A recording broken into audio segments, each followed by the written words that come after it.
I'm asexual now. Physical intimacy disgusts me, she said while cheating with multiple guys, so I quietly packed my things and left. Now she's exposed as a serial cheater, jobless, and begging for forgiveness she'll never get. Hey viewers, before we move on to the video, please make sure to subscribe to the channel and hit the like button if you want to see more stories like this. Thanks. Throwaway account because this whole thing exploded online and I don't want it tied to my main profile. AITA for ghosting my ex after she claimed to be asexual, only for it to turn out she was using that as a cover to cheat with multiple guys. This happened over the last year, and honestly, typing it out feels like therapy. Buckle up, it's a doozy. I met Jenna back in college, about 5 years ago. We were both in our early 20s, figuring out life. I was studying computer science, grinding through late nights coding, and she was in graphic design, always sketching ideas for logos or ads. From the start, it clicked. We moved in together after 2 years, sharing a cozy apartment in the city. I got a solid job as a software developer at a mid-sized tech firm. Nothing flashy, but steady pay and good benefits. Jenna bounced between freelance gigs, which meant her income was spotty. I didn't mind. I covered most of the rent and bills so she could focus on building her portfolio. Hell, when she hit a rough patch last year and lost a big client, I picked up extra freelance work on the side to keep us afloat. I even skipped a promotion opportunity because it would have meant relocating, and I didn't want to uproot her. Our relationship wasn't perfect, but it was real. Physically, things were great too. We had that easy intimacy couples talk about, cuddling on the couch during movie nights, spontaneous weekends away where we'd hike, and then crash in some Airbnb, tangled up in each other. I remember this one trip to the mountains about 2 years in. We'd rented a cabin, and after a long day on the trails, we ended up in front of the fireplace, laughing about nothing, clothes scattered everywhere.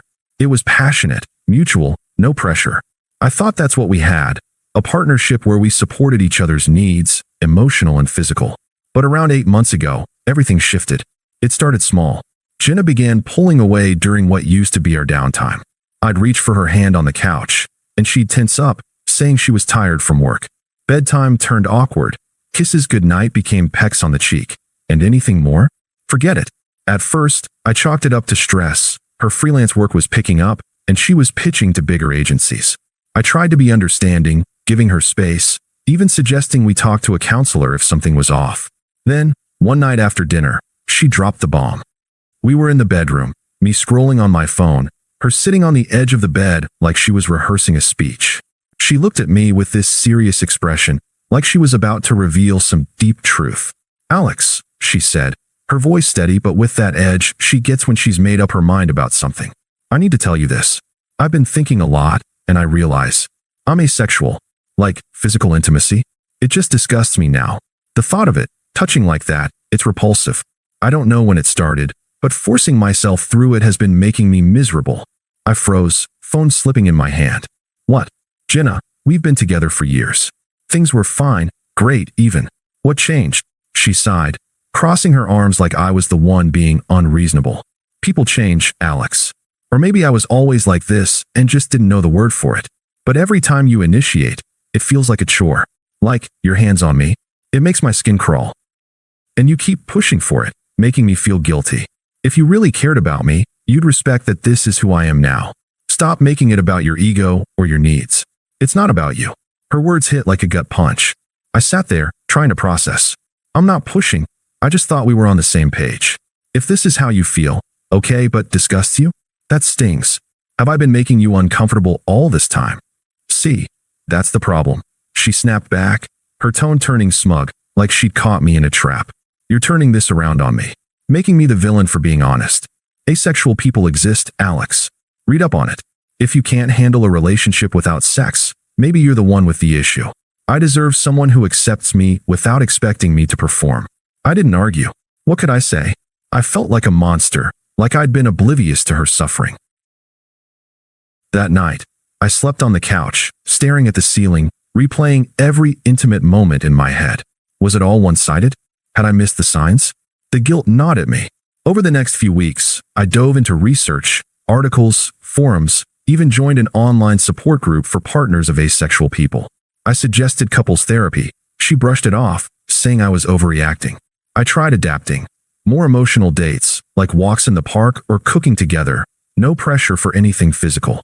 but even hugs felt forced from her side. She'd pull away, muttering about personal space.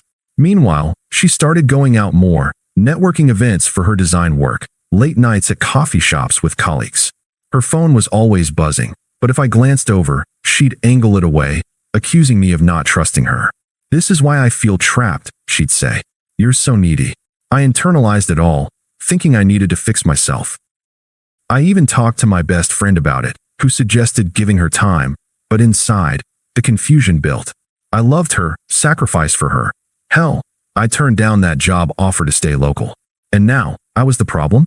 It felt so unfair, like the ground under our relationship had vanished, and I was left questioning everything. The doubts kept piling up, but I pushed through, trying to be the supportive partner. About a month after her revelation, things hit a breaking point. I'd come home early from work one day, hoping to surprise her with takeout from her favorite Thai place. The apartment was quiet, but her laptop was open on the kitchen table. I wasn't snooping. Honestly, I was just closing it to make space, but a message notification popped up. It was from some guy named Mark, and the preview said something like, "Last night was incredible. Can't wait for round 2. My heart dropped. I didn't open it fully at first. I just stood there, staring. But curiosity, or maybe denial, won out. I clicked through, and there it was, a chain of messages, explicit as hell. Photos, descriptions of hookups, her gushing about how passionate it was. And not just with Mark. There were threads with at least 2 others, one an old college friend named Ryan, another a co-worker from her agency. Dates overlapping with our dry spell. She'd been seeing them for months, using nights out as cover. One message to Mark stood out. "Alex is so clueless. Told him I'm ace to get him off my back. Sex with him is boring anyway, too vanilla. With you? Fireworks every time." I felt sick. All that guilt she'd piled on me, making me question my desires, and it was a lie. A cover to cheat without suspicion? I sat there for what felt like hours, scrolling back. Flashbacks hit hard. The mountain trip, her moaning my name. Lazy Sundays in bed, her initiating. It wasn't disgust, it was manipulation. She'd twisted something real into a weapon to keep me as her safety net while she played around. When she got home that evening, arms full of shopping bags from some client meeting, I was waiting in the living room, her laptop closed beside me. She smiled at first, then saw my face. "What's wrong?" she asked, setting the bags down. "You look like someone died." "I saw the messages, Jenna," I said quietly, keeping my voice even.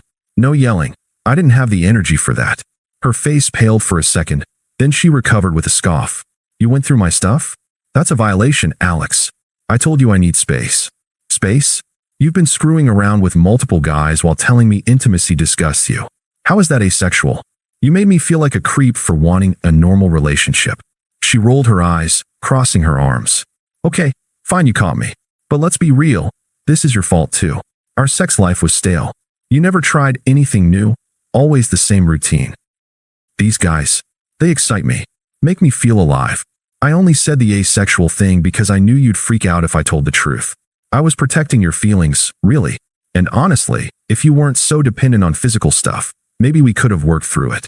But no, you're all about your needs. Selfish. Protecting me." I echoed, stunned by her logic. "You lied, cheated, and gaslit me into therapy. That's not protection, that's betrayal." She laughed, actually laughed, leaning against the counter like this was casual chit-chat. "Betrayal? Dramatic much? People have needs, Alex. I evolved beyond what we had. You're sweet, reliable, like a comfy old sweater. But I deserve passion, not predictability. If you can't handle that I explored options, that's on you. Maybe find someone as boring as you are. We're done anyway. I was planning to move out soon. This just speeds it up." Her words were smug, dismissive, like I was a footnote in her story. No remorse, just justifications piled on twisted excuses. I didn't beg or argue. What was the point? "If that's how you see it," I said calmly, standing up, "I'll help you pack your things tonight. We can sort the lease later." She blinked, like she expected a fight. "That's it? No yelling? No trying to win me back?" "No," I replied, heading to the closet for boxes. "You've made your choice." That night, we packed in silence. She took her clothes, art supplies, half the furniture we'd bought together. By morning, she was gone, crashing at a friend's place. I changed the locks, canceled our joint streaming accounts, and went no contact. No texts, no calls, just detached. The days after were rough. I sat with the betrayal, the confusion swirling. Why me? I'd given up so much. Time, money, opportunities. Flashbacks to her job loss last year. Me working overtime while she networked, now realizing some of those were probably hookups. The unfairness burned, but I didn't lash out. Instead, I threw myself into routine, gym mornings, work focus, even started therapy for real this time. Friends checked in, but I kept it minimal, no bad-mouthing her. I needed time to breathe, to process the silence she'd left. It hurt, but slowly, the fog lifted. I wasn't the monster, she was the manipulator. And for the first time in years, I felt the weight of carrying her lift off my shoulders. It took a couple of weeks for the dust to settle after Jenna left. I threw myself into work, nailing a project that earned me a bonus, and started hitting the gym religiously, something I'd slacked on while trying to adapt to her so-called asexuality. Friends rallied around me quietly. My buddy Mike even helped me rearrange the apartment so it didn't feel like a ghost town. I didn't trash talk her. I just focused on rebuilding. The confusion lingered, though. Nights alone, I'd scroll through old photos, wondering how I'd missed the red flags. But slowly, the silence became peaceful. No more walking on eggshells, no more guilt for being human. I even went on a few casual dates, nothing serious, just testing the waters. For the first time, I felt like I was breathing again. Then, about 2 months post-breakup, karma hit like a freight train. It started with a frantic call from a mutual friend, Sarah, who I'd stayed in touch with. "Alex, have you seen this? It's all over social media." She sent me a link to a post on one of those anonymous confession pages in our city's design community. It was from Mark, the co-worker she'd been hooking up with. He'd gone nuclear, posting screenshots of their entire chat history, blurred just enough to avoid full explicitness, but clear as day. Steamy messages, nudes she'd sent, plans for meetups at hotels while I was at work. And the kicker, her mocking me in real time. "Alex buys the A story hook, line, and sinker, one red. Tells me sex disgusts me. LOL, only with him. You're the real deal." The post blew up. Comments poured in, people tagging her agency, calling her out for hypocrisy. Turns out Mark felt used. She'd ghosted him after a fight, moving on to Ryan or whoever next. He exposed the whole web, at least 3 affairs, all passionate, all while she played the asexual card at home. Her reputation tanked overnight. Clients dropped her freelance contracts, whispering about unprofessionalism. Then the big one, her agency fired her. The office affair with Mark violated their HR policy, and the public drama made her a liability. Friends we'd shared started distancing themselves. Sarah told me a group chat lit up with debates, most siding against Jenna once the evidence surfaced. "She's toxic," one said. Made Alex out to be the bad guy while screwing around. Jenna's life unraveled fast. From what I heard through the grapevine, I didn't seek it out. She bounced between crashing on couches, her savings drained from those networking splurges. Isolation set in, old college pals unfollowed her, family drama escalated as her parents bailed her out financially, but lectured her nonstop. It was ironic. She'd chased excitement, ditching our stable life, only to end up broke and alone. I didn't gloat. Seeing the fallout online, I just felt validated. The confusion cleared. Her lies weren't about me. I poured that energy into myself. A promotion at work came through, bumping my salary, and I started volunteering at a local coding boot camp, mentoring kids. My internal voice shifted. This was her mess, not mine. I'm coming out stronger. The betrayal still stung in quiet moments, but it fueled growth, not bitterness. I blocked her everywhere preemptively, focusing on the horizon. Little did I know, she wasn't done yet. The attempt started small, about a week after the exposure went viral. First, an email. I hadn't blocked that yet. "Alex, we need to talk. This is all a misunderstanding. Call me." I deleted it without replying. Then text from a new number. "It's Jenna. I'm sorry you saw those messages. I was confused about my identity. Can we meet? I miss us." Still, silence from my end. I was done being her safety net. It escalated quickly. 2 weeks later, she showed up at my apartment building, buzzing the intercom like crazy. I peeked through the peephole. She looked disheveled, hair messy, eyes red like she'd been crying.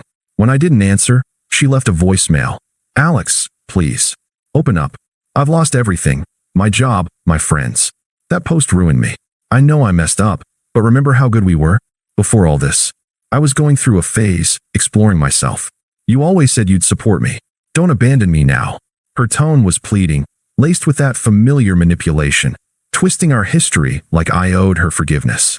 I listened once, then blocked the number. But she didn't stop. Next came the intermediaries, her toxic circle. First, her sister, Kara, who I'd always found pushy and unpleasant. She messaged me on social media, "Hey, Alex. Jenna's a wreck because of you. That Mark guy is an asshole for posting everything, but you're no saint either. You drove her away with your constant neediness. Be a man and talk to her. She needs help getting back on her feet. Family sticks together, even exes." I replied curtly, "Not my family anymore. Lose my contact." Blocked. Then mutual friends. Well, former mutuals. One, Tom, called during lunch. "Dude, Jenna asked me to reach out. She's crashing at her parents', broke as hell. Says she realizes now you were the stable one. Come on, give her a chance to explain. She's desperate." "Tom," I said evenly. "She cheated, lied, and humiliated me. I'm not interested." He pushed, "Harsh man. People make mistakes." I hung up and unfriended him. Her attempts amped up. Another in-person show up, this time at my gym. She must have asked around. She cornered me in the parking lot, voice cracking. "Alex, wait. I see now how wrong I was. The asexuality thing? It was a cop-out. I was scared of commitment. But losing you, it's killing me. Please, let's grab coffee. I can change. You were always so patient. Give me that one more time." I kept walking. "No, Jenna. We're past that." She followed for a step, desperation turning to frustration. "Fine. Be that way. But you'll regret it when I'm back on top and you're still alone in that sad apartment." A month later, the anger fully surfaced. Voicemails from burner numbers. "You're enjoying this, aren't you? Watching me suffer while you play the victim. I gave you years, Alex. And now you're too good for me. Screw you. Hope your next girl sees how cold you are." Her mom even emailed, all guilt-trippy and unpleasant. "Jenna's depressed, can't eat. As her ex, you have a responsibility. Call her, or you're just as bad as those men who used her." I archived it, no response. The pleas had morphed into demands, revealing her true colors, entitled, volatile. Through it all, I stayed composed, leaning on my new routines, therapy sessions where I unpacked the gaslighting, dates that turned into a budding relationship with a kind woman named Lisa from my boot camp group. My life was filling up, her noise fading. But she kept pushing, like she couldn't fathom irrelevance. The final nail came at Sarah's engagement party, our old mutual friend who'd tipped me off about the post. It was at a rooftop venue downtown, string lights and laughter, about 6 months after the breakup. I'd RSVP'd yes, knowing Jenna might show, but I wasn't hiding. By then, I was thriving. Promotion secured, apartment redecorated, and Lisa by my side. A graphic novelist I'd met volunteering, genuine and supportive. No games, just easy connection. Jenna was there, looking out of place, thinner, forced smile, nursing a drink alone. Our eyes met across the crowd. She beelined over, cornering us near the bar. Up close, the desperation was palpable, smudged makeup, fidgeting hands. "Alex," she started, voice low but urgent, ignoring Lisa at first. "Thank God you're here. I've been trying to reach you. Everything's fallen apart, job gone, no place of my own. I realize now you were the best thing I had. I was stupid, confused. The cheating? It was a mistake, a way to feel something. But I need you back. We can start fresh, therapy, whatever. Please, I'm begging." Her words echoed her old manipulations, hypocrisy dripping. The woman who'd called intimacy with me disgusting, now pleading like I was her lifeline. Lisa squeezed my hand, but I stayed calm, meeting Jenna's eyes levelly. "Jenna," I said firmly, no edge, just fact. "You said I was too needy, that our life was boring. Remember telling me physical stuff disgusted you? Turns out it was just an excuse to keep me around while you chased thrills. You made your choices, multiple times, with multiple people. And now, this is the consequence." She flushed, glancing at Lisa, then back. "But I learned from it. You're with her now? Fine, but we had history. Don't throw it away. I can be better. Please, Alex." I shook my head, reflecting her logic right back. "History? You rewrote it with lies. You deserve passion, you said. Well, I deserve peace. And I found it. My job's better, my circle's solid, and Lisa? She's real, no games. You're not part of this anymore. You're just irrelevant." Her face crumpled, anger flashing. Irrelevant. After everything, you're cold, Alex. Enjoy your upgrade. Hope she bores you too. I shrugged, turning away. Goodbye, Jenna. We walked off, her staring after us. Later, Sarah pulled me aside. She left early, in tears. You handled that like a boss. I nodded, but inside, it was closure. No sympathy, no lingering care, just freedom. Update. Blocked her everywhere, including family. Life's good. Lisa and I are planning a trip. Work's fulfilling, and that betrayal? It's a faded story, a lesson in self-worth. Thanks for reading, Reddit. If YEA, cool, I'm happy anyway. Thanks for watching. Make sure to subscribe to the channel and hit the like button. What do you think about this story? Share it in the comments.